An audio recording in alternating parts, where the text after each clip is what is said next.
Chers auditeurs, Shalom Vracha, secours le Nishma de mon beau-frère, Reb Tzvi ben Pinchas, Zichrono Livracha. Ce mercredi, on sera le 23 Sivan, le Chav Gimel Sivan. Le jour a été annulé le décret d'Aman, Megillah chapitre 8, verset 9.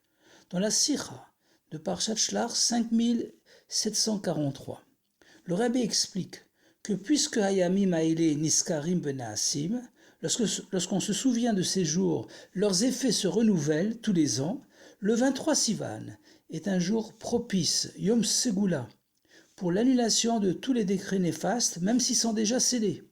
Ce Shabbat, qui est le Shabbat Shlach en dehors d'Israël, et le Shabbat Korach en Israël, et le Shabbat Mevachim Chodesh Tammuz, le Shabbat où l'on bénira le mois de Tammuz, et on étudiera le 3e chapitre des Perkei Avot. La paracha Shlach, lue en dehors d'Israël, commence par les mots Shlach lecha anashim, veyatur et eretz Canaan asher ani noten livnei Israël. Envoie toi-même des hommes explorer le pays de Canaan, que je donne aux enfants d'Israël. Rashi explique Shlach lecha le da'atra. Si tu veux, envoie. Car pour Hachem, il n'était pas nécessaire d'envoyer des explorateurs, car je donnerai la terre aux enfants d'Israël. La conquête sera complètement miraculeuse, ni d'autre part de prouver que la terre est bonne, car Hachem leur avait déjà dit, Shmot chapitre 3 verset 17, Aale etrem, mais oni mitzraim vegomer, el eretz zavat chalav udvash.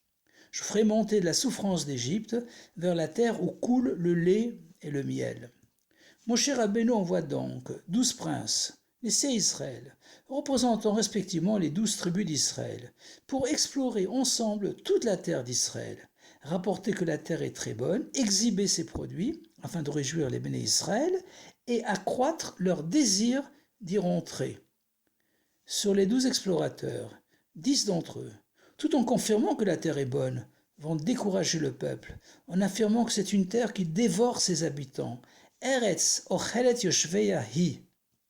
On ne pourra pas y survivre. Les 2 autres explorateurs, Yoshua bin Nun, prince d'Éphraïm, et Kalev ben Yefouné, prince de Juda, en dépit de leur courage et de leurs efforts, ne parviendront pas à convaincre le peuple à rentrer en Israël.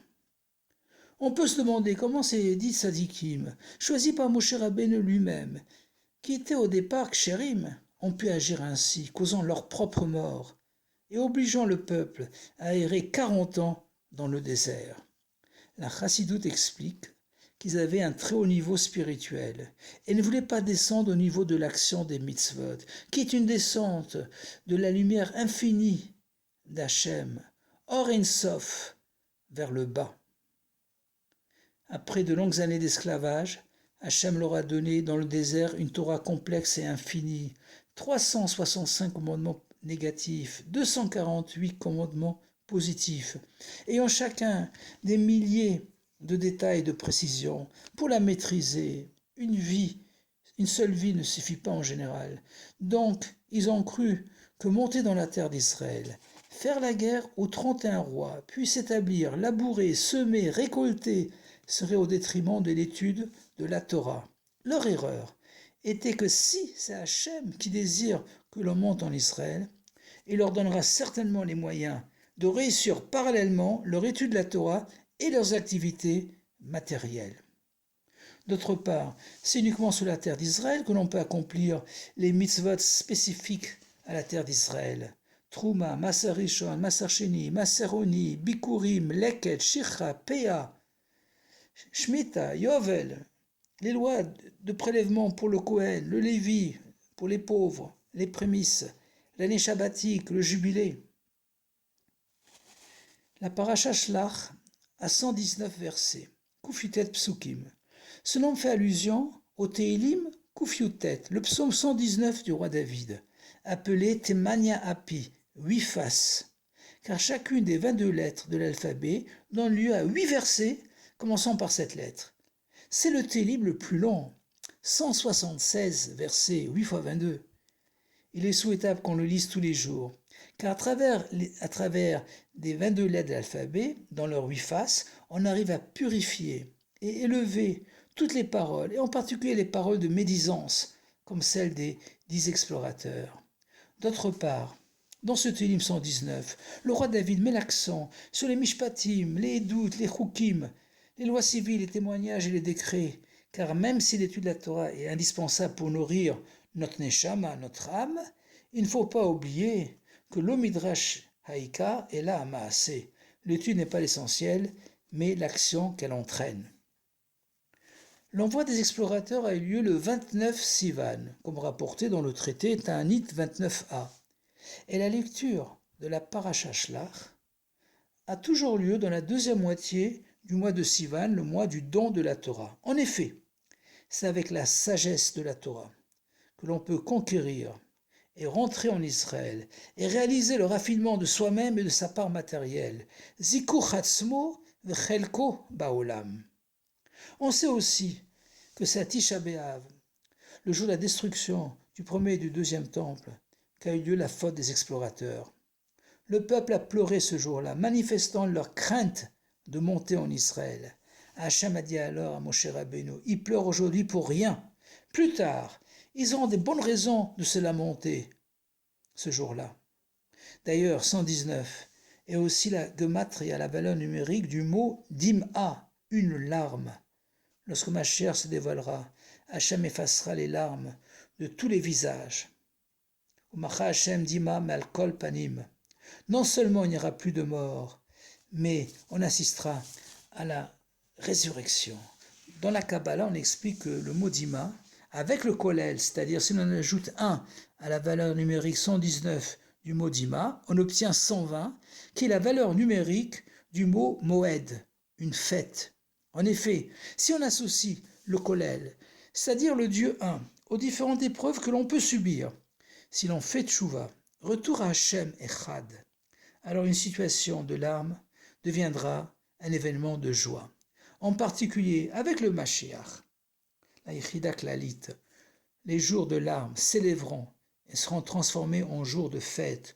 Les jours du 17 Tammuz et Tisha B'Av, ainsi que tous les jours intermédiaires, les 3 semaines, seront transformés en joie et allégresse et deviendront nos plus grandes fêtes. Comme il est écrit, Yafachu hayamim ele, les sasson ou les simcha ou les moadim tovim.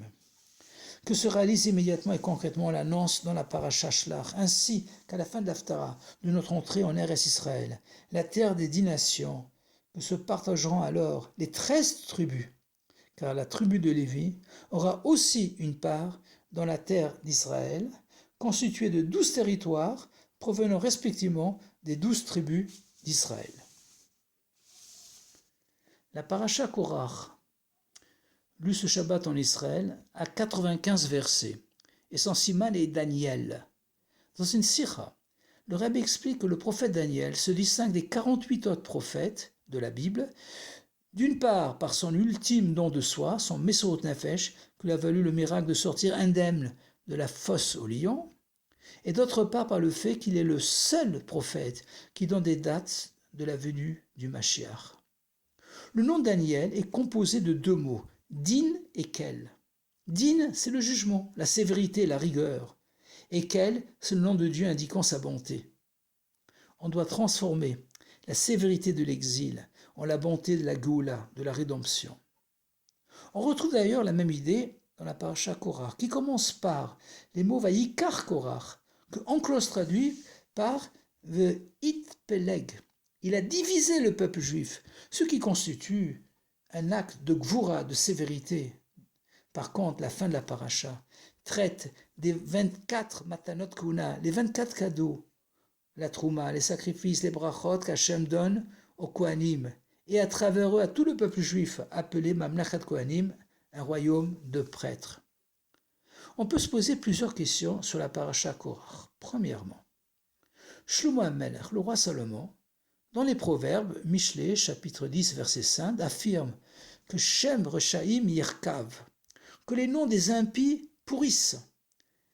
On peut alors s'étonner qu'après la révolte de Korach contre Moshe Rabbeinu, on ait donné son nom à toute une paracha. Deuxièmement, sur les mots Vayikar Korach, Rashi, le Pashtan, qui explique le sens simple, le sens littéral de la Torah, dit Parasha zo yafe nidreshet bemidrash rabbi tanchuma. Cette paracha est bien analysée dans le Midrash Tanchuma. C'est étonnant qu'il cite le Midrash, et encore plus qu'il cite la source de ce Midrash, Rabbi Tanchuma. Troisièmement, sur le mot Vaïkar, Rashi dit apparemment une évidence, mais sous une forme compliquée. La kach et atzmo, l'etzad echad. Littéralement, il a mis son essence vers un côté. Quatrièmement, il y a un midrash étonnant où Korach se présente devant Moshe Rabbeinu avec un vêtement, un abakanfot, entièrement techelet, entièrement bleu, et lui demande s'il doit y attacher le petit techelet, le fil bleu des tzitzit. La réponse de Moshe Rabbeinu est positive. De même, lorsqu'il demande alors à Moshe Rabbeinu si une chambre qui est remplie de sifrei Torah et contient donc toutes les parachiotes nécessite une mezouza à sa porte qui ne contient que 2 parachiotes, la réponse de Moshe Rabbeinu est encore positive. Dans les 2 cas, on doit approfondir la réponse de Moshe Rabbeinu. On doit savoir que Hachem a commencé la création du monde avec la lettre He. Et le Zohar HaKadosh dit que c'est une lettre légère, Hot Klila. Et ensuite, Hachem a créé l'univers avec la Asa Mamarot, les 10 paroles. La Chassidut explique que la lettre He est constituée de 3 traits. Un trait à droite et un trait en haut, qui sont reliés, représentant respectivement Marshava ou Dibour, la pensée et la parole. Le 3e trait à gauche, du trait supérieur, représente le Maasé, l'action. Et il est séparé.